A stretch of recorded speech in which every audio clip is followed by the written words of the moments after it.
Bismillahirrahmanirrahim. Muhammad sholli wa sallim wa barik ala sayyidina Muhammadin wa ala alihi wa sahbihi asma'in. Nambah ba'du. Mun boten usah kursi santai mawon. Ingkang sangat kula hormati Mbah Kawula Bunyai Hajah Jamilah Hamid Bedowi wonten ketua napa niki PJ. Kula niki lalinan mriki wonten sing eling-eling. Apa? Tenan to. Nggih niku kula ajane nggih emut kersane wonten sing ngemutaken. JP3M Bu Hani Maftuhah wonten Mbah Nyai Ulfa Ismail saking Wonosobo dan ingkang kula hormati, tidak lupa Menteri Agama yang juga putra Kiai Haji Khalil, cucu dari Kiai Bisri yang saya hormati dan ingkang kula hormati. Kula boten saged kata-kata nggih paling niki 10 menit pun top. Kula namung badhe cerita sekedhik peran perempuan yang paling luar biasa dan dicatat sejarah dan tidak akan dilupakan niku pengetahuan Khadijah Kubro, pengetahuan Sayyidah Khadijah tentang Dalailun Nubuwah, tentang bukti-bukti kenabian. Dados dalam banyak literatur perempuan niku dibahas beberapa kali di Quran. Sing paling masyhur tentu Maryam. Wonten Imro'atu Fir'aun.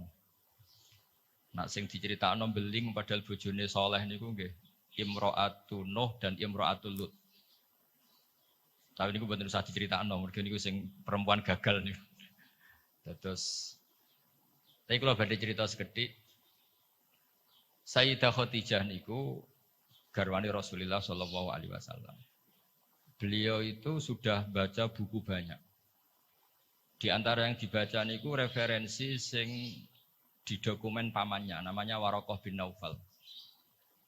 Niku semua alamat kenabian itu ada. Ini ku di antarane calon nabi. Calon nabi itu pasti akan diperlakukan khusus oleh alam. Gini ku tudzilluhul ghamamah tuti'us sahaib. Sehingga beliau nyuruh pembantunya namanya Maisarah. Maisarah itu nama lelaki. Kalau di Arab Maisarah itu nama apa? Lelaki. Itu dikan ngawal nabi perjalanan teng Syam. Terus semua kriteria kenabian itu ada pada diri Rasulullah Shallallahu Alaihi Wasallam. Singkat cerita akhirnya beliau yakin, terus ngelamar. Terus riyen niku sing nglamar niku Khadijah. Mulane Mbah Mun sering guyon niku alamate ulama iku warasatul anbiya niku kudune disenengi wong wedok aja seneng. Dadi disenengi iku gagak. Riyen Nabi Yusuf disenengi Zulaikha, Kanjeng Nabi disenengi Khadijah. Nak seneng sering kecewa. Singkat cerita, setelah 15 tahun menikah, karena Nabi umur 25, Sayyidah Khadijah umur 40, 15 tahun menanti ini mboten jelas mengarah ke calon Nabi. Jadi alamat itu kok tidak muncul lagi. Singkat cerita, pas Nabi Yusuf 40, Nabi kaget, angsal wahyu, disebut Fazia itu kaget. Akhirnya cerita tentang Khadijah. Sausé cerita tentang Khadijah ini sing agak unik. Dari sekian kriteria kenabian itu ditulis di buku. Tapi ada yang dipunyai hanya oleh perempuan. Terus para peneliti lelaki itu tidak punya itu hanya perempuan dokumennya. Ketika sudah jadi nabi ini Khadijah matur, ya Rasulullah atau ya Zauji itu masih panggil ya Zauji. Nanti kalau teman kamu Jibril datang bilang ke saya. Walhasil malaikat Jibril ini rawuh. Ketika malaikat Jibril rawuh niki radi agak-agak gimana nih? Faka syafat ansaubiha. Mboten usah pikiran sing macam-macam. Barang sebagian tubuhnya dibuka, Khadijah tangkel. Jibril masih. Jari Nabi lari. Terus ditutup malih, ditanya, Jibril ijek, sekarang datang lagi. Ternyata di antara dokumen yang dipunyai Sayyidah Khadijah, kalau Muhammad ini nabi betul, maka malaikat itu cirinya kalau melihat aurat perempuan tuh lari. Makanya ini dokumen hanya khusus perempuan. Padahal Khadijah ini tidak tahu malaikat tidak tahu. Dan Nabi juga agak ngerti kalau posisinya dites. Jadi Nabi pas santai-santai mbek Khadijah bilang, engkau nak kancamu teko. Kalau istilahkan sohib hukum, kalau yang memberi wahyu ke kamu datang, bilang ke saya. Itu bukti seakurat-akuratnya. Kalau seorang Nabi itu ummi itu makun tadrimal kita bualal iman, Nabi tidak tahu. Tapi definisi-definisi kenabian itu orang lain tahu semua. Maka kata para ulama, hampir semua ulama, andekan Tareh itu menulis awaluman amana mutlakon, itu yang menang Khadijah, bukan Abu Bakar. Jadi partai perempuan yang menang. Jadi andekan cara penulisan sejarah itu siapa yang pertama iman secara mutlak, tidak melihat kelompok dan golongan, pasti yang menang itu Khadijah, seorang perempuan. Oh ini sing ngundang ibunya itu dia menang no partai perempuan. Jadi kula ini rada wedi. Nggih, sing jelas niki pertama dan terakhir kula nuruti mbah kula Mbah Jamil kalah tuwa. Nih. Karena saking muslimat. Saya itu diundang muslimat pusat beberapa kali dereng muni yo, ketoke kok ora ono sing luwih tuwa, dadi saged bali lho. Dadi dereng kula turuti hingga detik ini, ketoke ora ono sing luwih tuwa dadi. Tapi nak diundang sepuh kan saged ngancam sithik-sithik.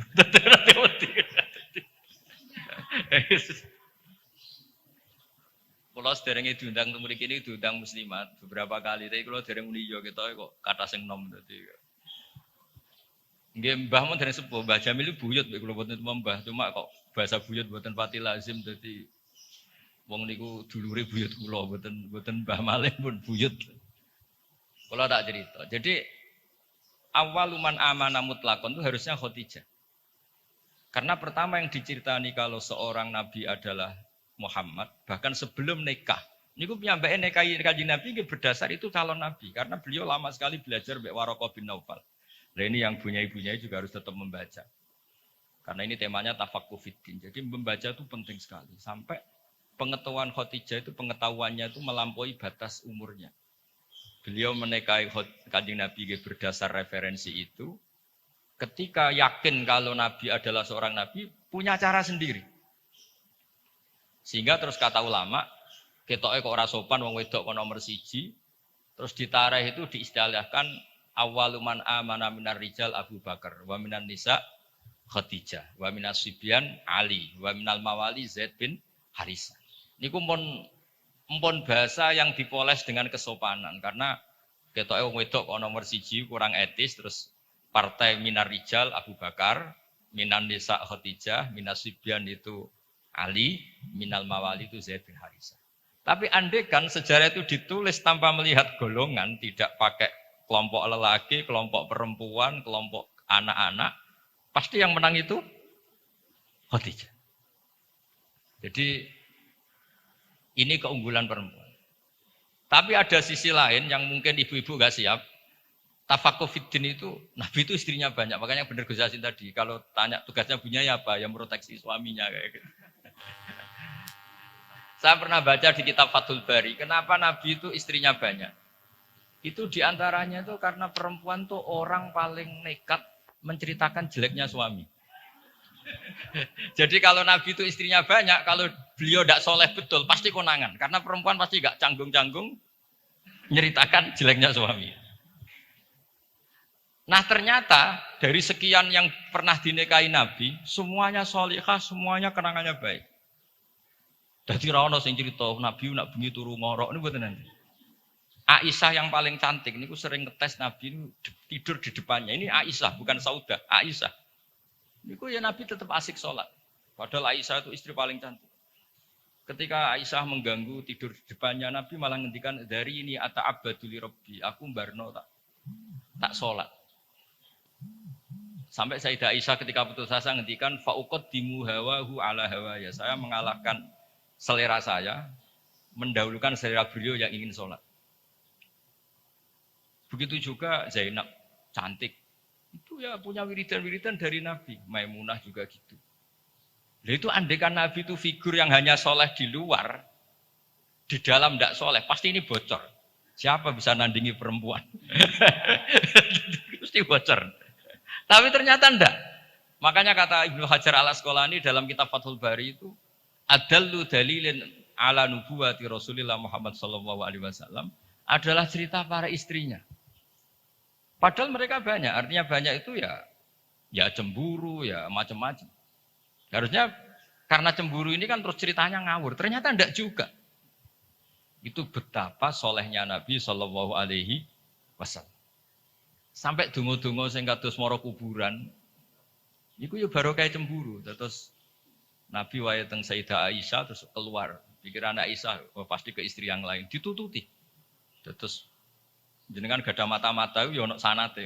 Jadi ditututi. Ditututi ternyata mboten pirsa Nabi kalau ditututi. Ternyata kalau malam niku nilii teng baki. Nilii teng baki assalamualaikum daraqaumil mukminin wa inna insyaallah bikum lahiqun. Niku riwayat Sayyidah Aisyah berdasar cemburu. Gara-gara buntuti ini akhirnya riwayat. Oh ternyata bojoku nak dalu iku penggaweane mara kuburan. Terus begitu juga cerita-cerita yang lain. Belum masalah hukum. Dulu hukum itu tidak diketahui kalau tidak barokahnya perempuan-perempuan itu. Ada sahabat tuh agak usil. Gimana hukumnya mencium istri ketika Ramadan? Batal enggak ya?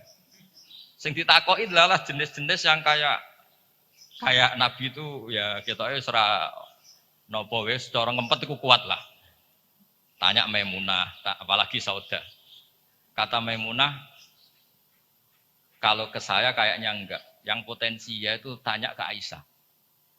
Karena Aisyah ini paling cantik, paling muda. Akhirnya tanya. Dan dijawab oleh Aisyah, qabbalani Rasulullah wa basaim. Nabi itu kalau puasa ya kadang mencium saya, Nabi tetap puasa. Akhirnya jadi fikih, qublatu zauji li zauja itu tidak batal. Menciumnya suami ke istri itu asal mencium saja itu tidak batal. Jadi dokumentasi hukum fikhiyah itu semuanya itu terutama yang masail perempuan itu barokahnya perempuan-perempuan istrinya Nabi. Tadi benar yang dikatakan Gus Hasim, dokumentasi itu hanya ada di istri-istri Nabi. Makanya kata Ibnu Hajar al Asqalani, andai kan tidak ada istrinya Nabi, maka dalailun nubuwah, kesolehan orang di rumah itu kan ukuran. Misalnya di luar kiai-kiai kadang ngetokno waroi zuhud, barang ning omah muangan tuh haduk. Jebule gayane mangan sithik iku mau jaim jaga imet tok. Ning jaba kadang-kadang maca ala kiai, serwapi jubahan serbanan wis ning omah wis karo kanthok ngalor itu. Nabi itu ndak, meskipun di rumah itu ya priayi. Karena Nabi itu istighya'nya minallah, jadi merasa enggak nyaman itu dengan Allah. Jadi beliau itu tetap sopan ketika di rumah. Di luar ya sholat, di rumah ya sholat, di luar ya ingat Allah, di dalam rumah ingat. Itu Nabi kalau mau sholat, itu senangnya bukan main. Itu yang cerita ya istrinya. Jadi Nabi itu kalau banyak masalah, itu keluar masuk, nggak tenang. Corong jauh nggak jenuh. Itu ketika ada adzan Nabi alhamdulillah, arifna ya Bilal. Alhamdulillah waktu sholat sudah masuk, arifna ya Bilal. Ayo cepat Bilal datang ke sini, saya ingin istirahat. Itu istrinya tahu bahwa Nabi itu hiburannya tidak dengan istri-istrinya, tapi dengan sholat. Oh istrinya sampean tetap nggak tahu kalau suaminya gitu, pasti tidak tahu, karena tidak ada buktinya. Itu Nabi itu kalau belum sholat tuh keluar masuk. Tapi ketika waktu sholat terus arifna ya Bilal, ayo aku kasih istirahat Bilal. Tuh kalau mau sholat tuh senangnya bukan main. Makanya ngedikan waqurratu aini fisol. Dan itu kesaksian seorang perempuan. Itu nggak mungkin nggak benar itu, karena tadi sekali nggak benar. Digeger.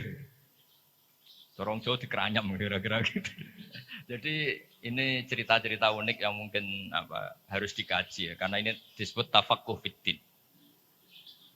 Tapi perempuan juga ketika nyuwun sewu sudah tidak benar itu ya berat. Makanya ini yang kita harus hati-hati. Allah memberi contoh kepada orang-orang kafir, imra'atanu wa imra'atalut kanata tahta abdaini min ibadina sholihaini, tapi fakhonata huma falam yughniya anhuma minallahi syai'a wa qilat khulanna roma'adakhilin. Itu contoh yang perempuan gagal. Tapi perempuan yang sukses padahal suaminya itu enggak benar. Ada juga contohnya wa imra'ata Fir'aun. Sehingga di Indonesia alhamdulillah barokahnya Rasulullah sallallahu alaihi wasallam. Contoh yang pertama itu hampir jarang terjadi. Yang suaminya soleh, perempuannya tidak solihah itu jarang. Tapi kalau yang lelakinya tidak soleh, perempuannya tetap solehah itu banyak. Jadi alhamdulillah itu barokahnya Rasulullah SAW. Jadi kebalik kalau di Indonesia malah suaminya nggak bener, istrinya itu bener, solehah itu. Itu nggak benernya suami jenengan tuh cek sepele ini Fir'aun. Jadi di Quran tuh cerita ada orang solehah tuh istrinya Fir'aun, nggak tanggung-tanggung, tapi termasuk legenda. Jadi intinya Quran tuh sangat ngapresiasi kesalehannya orang perempuan sampai ada surat Nisa, ada surat Mumtahanah yang agak ekstrim ya surat Mujadilah ini. Ada yang baca Mujadilah, ada yang baca Mujadalah. Kalau Mujadilah berarti pakai isim fa'il, kalau Mujadalah pakai master. Nabi itu belum pernah dikalahkan sahabat. Tapi kalau sahabat perempuan itu komplain. Nabi kan ditanya, ya Rasulullah, saya ini didihar suami saya. Ya kalau sudah didihar ya kamu haram, nggak boleh kumpul dia. Yang benar ya Rasulullah, ini hukum Allah apa hukum jenengan? Puantah terus. Sampai Sayyidah Aisyah nggak terima. Kamu harus berhenti bantah Rasulullah. Ini Rasulullah jangan kamu bantah. Selagi hukum itu belum dicabut, jenengan tak laporna Allah. Kacau tenan. Itu Kanjeng Nabi dilawan. Akhirnya ya Allah nuruti. Makanya akhirnya dihar itu tidak sama dengan tolak. Mereka qad sami Allah qaulal lati tujadiluka fi zawjiha wa tashtaki ila Allah. Terus dalam sejarah itu dereng ngenten hukum dirombak kecuali mergo demone perempuan. Terus cara Pak Hasyim Muzadiri niku ora ana kiai goblok kecuali mergo disentak bojone. Terus saking tope niku dikomplain. Kanjeng Nabi niki Rasulullah dikomplain. Tapi komplainnya saya ini sakit kula ijazahno jenengan. Terus pas dikomplain itu Nabi gak pati nurut. Terus perempuan ini pulang, namanya Khawlah binti Sa'labah. Pulang sujud, ya Allah ini ketentuan Rasulullah berdasar hukum adat.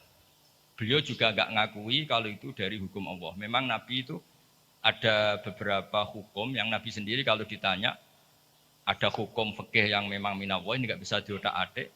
Ada hukum yang dijalankan Nabi karena yang berjalan baru demikian. Ini mah agak jelimet di usul fikih.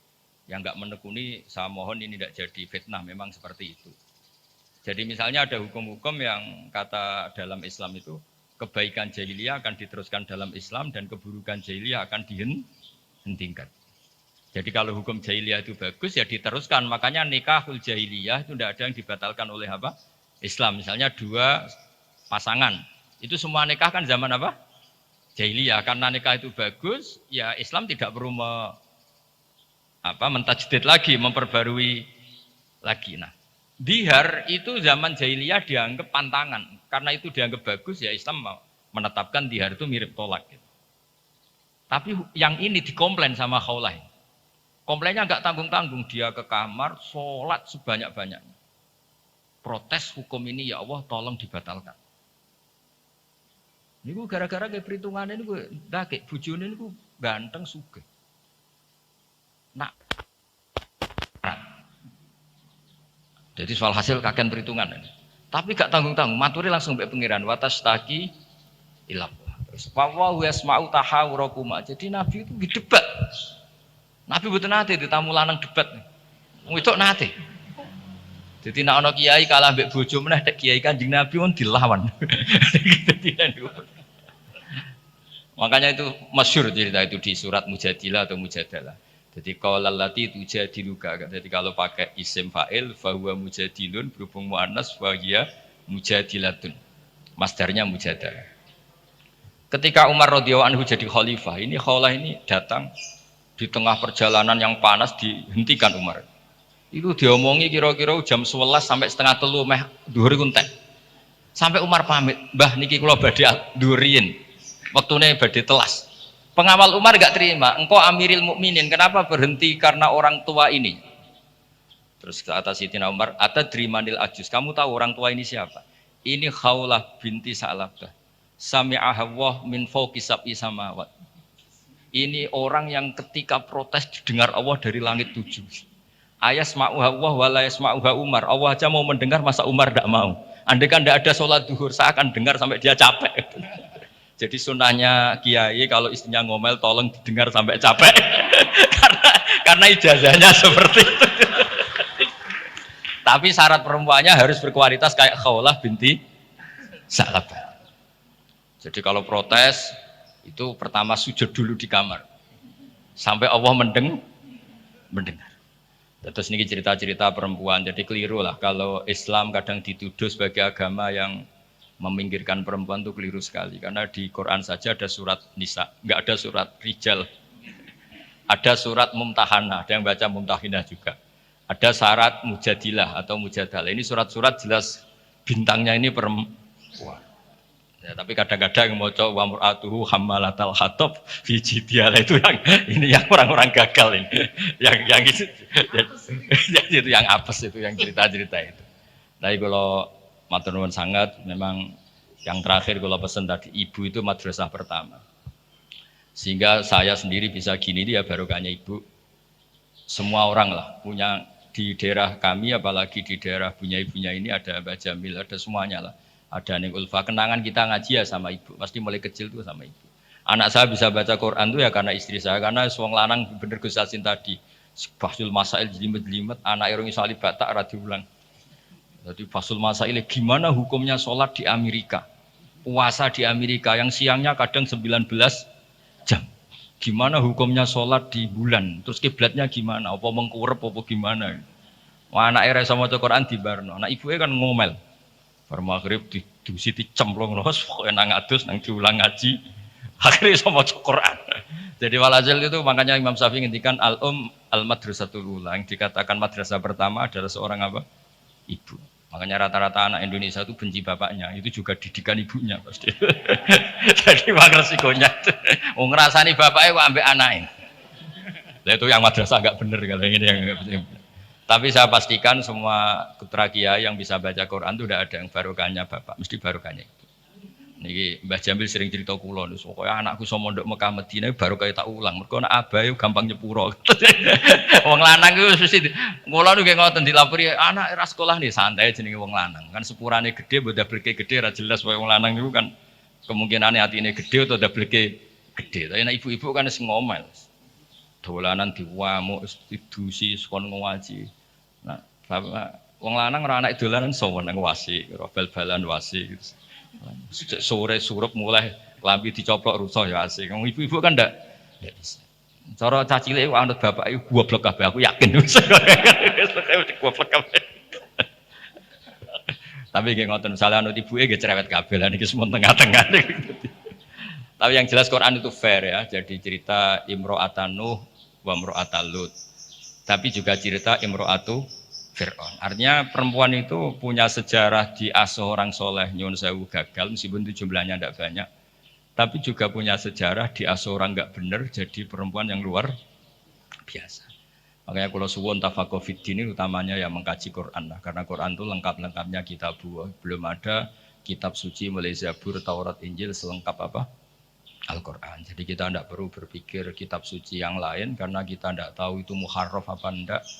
Karena kita Islam, soal yang pengikut yang lain ya monggo, tapi ini cerita sampai halal gini ya diceritakan Quran, cerita wanita yang nyuwun sewu gagal padahal suaminya soleh, yaitu Imro'atan Nuh sama Imro'at apa? Lut.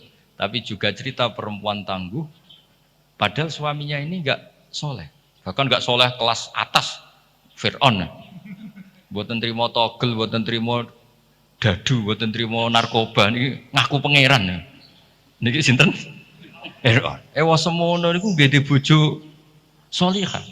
Salihah standar dunia dan akhirat, mboten salihah standar organisasi. Niki salihah legal formal dunia akhirat Allah sing ngakuin. Ini kan luar biasa.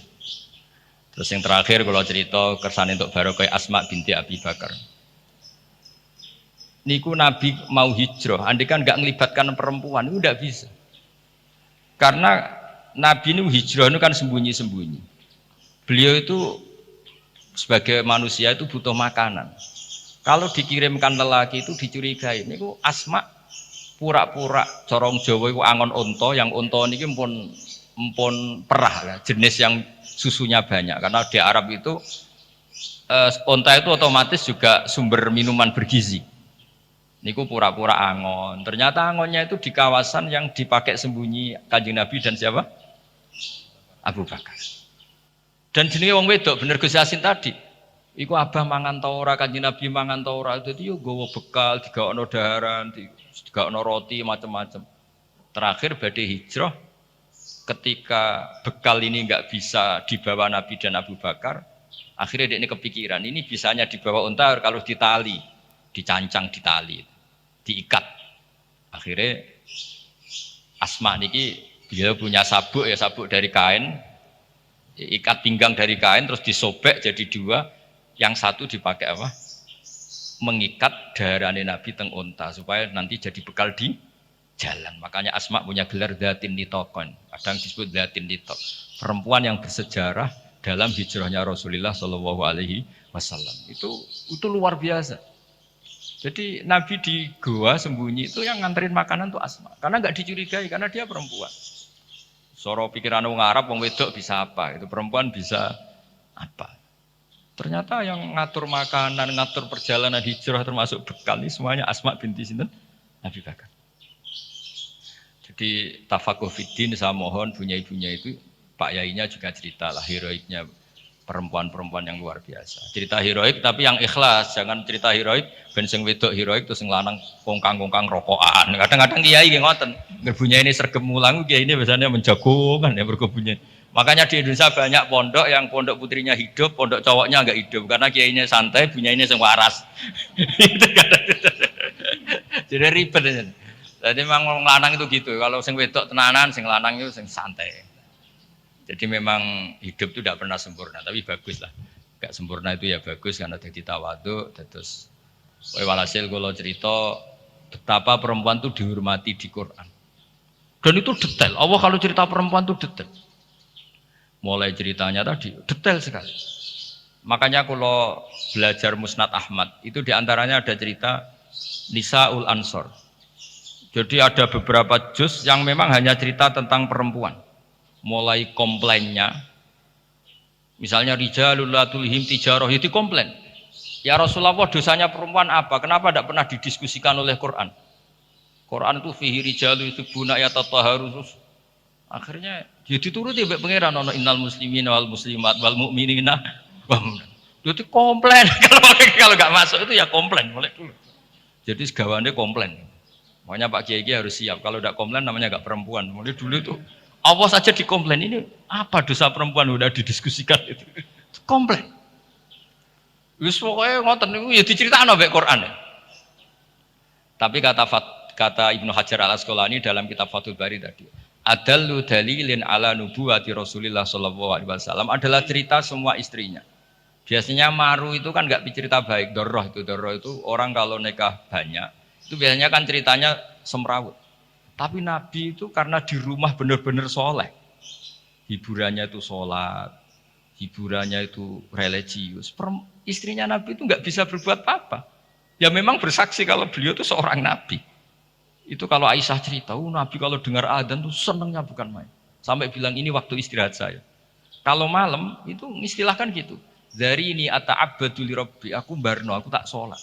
Itu kalau sholat ya malam sampai pagi. Dan itu ketika di Aisyah bukan di Saudah. Kalau di Saudah mungkin para papa, ya sanjan Saudah, ya mesti wae sholat ditinggal. Ini di cerita ini cerita Sayyidah Aisyah. Banyak kiai istrinya tidak tanci saja gak tahajud.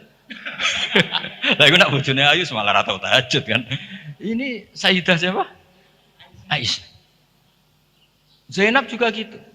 Setelah Rasulullah intaqala ila rafiqil a'la, setelah Rasulullah itu kapundhut. Bahasa hadisnya intaqala ila rafiqil a'la. Niku Sayyidah Zainab tuh kalau wiridan di masjid tuh sampai kayak apa?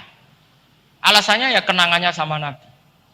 Beliau kerja jadi penenun, dijual, terus disodakohkan. Itu ketika ditanya, kenapa kamu suka sodakoh? Kata Nabi, yang paling cepat nyusul saya itu, yang paling sering apa? Sodakoh. Jadi semua, itu andaikan Nabi jadi figur yang nggak benar di dalam, itu pasti kenangan itu nggak terungkap. Tapi karena figur Nabi itu soleh di luar dan soleh di dalam, sehingga istri sebanyak itu kenangannya semuanya baik. Jadi intinya Islam juga mencatat kesaksian nubuwah itu adalah sebagian besar juga dari seorang apa? Perempuan, termasuk dari Khadijah Kubro tadi. Jadi beliau menyuruh Maisarah itu Nabi ketika umur 25 tahun. Beliau sudah tahu kalau itu calon Nabi. Mutus Maisarah dan beliau memutuskan nikah dengan Nabi juga berdasar referensi itu. Makanya kata ulama, andekan awaluman amanah ditulis mutlakon tanpa embel-embel minar rijal, minan nisa, minar sibyan, maka pasti itu Khadijah. Tapi kalau jenengan mungkin terjemahin pasti itu perempuan. Saja enggak, pasti itu Khadijah. Tapi kalau sampean kayak yang suka pasti itu perempuan. Tapi yang benar dalam sejarah pasti itu Khadijah, dan Khadijah itu seorang perempuan. Ini buatan maklaran tapi memang itu fakta. Banyak ngoten. Tapi ya perempuan ya tetap perempuan. Tapi Khadijah bisa gitu tuh baru kayak wong lanang. Jenenge Warokoh bin Naufal. Makanya ada yang bilang ya Warokoh Khadijah pinter ngono iku mergo diulang Warokoh. Tapi Warokoh tetap kalah satu. Ketika Nabi jadi Nabi, orang pertama yang diceritain itu Khadijah, bukan Warokoh. Wong kalian terus ulama debat itu Fasul Masail lah kira-kira itu. Sekolah pokoknya partai Warokoh, monggo ibu-ibu partai sinten Khadijah.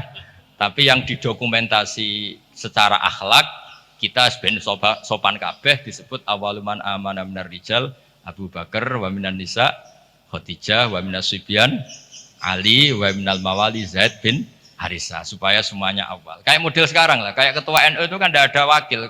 Soalnya ki sepuh kok wakil gak ngergani kan, ketua. Itu juga bagian dari adab. Kan gak etis kan, misalnya ketuanya siapa terus wakilnya ternyata ki alim sepuh, wakilnya wong alim kok wakil, sepuh kok wakil. Sekarang di struktur organisasi kan semuanya kan ketua. Jadi kayak ya di PBNU, ya semuanya modelnya gitu. Itu termasuk terinspirasi tadi untuk mengukur awaluman amanah supaya semuanya awal, disebut awaluman amanah apa? Minar rijal, Abu Bakar wa minan nisa, terus wa minas sibyan, terus wa minal mawali. Nggih, ngoten ngapunten ingkang kathah. Assalamualaikum warahmatullahi wabarakatuh.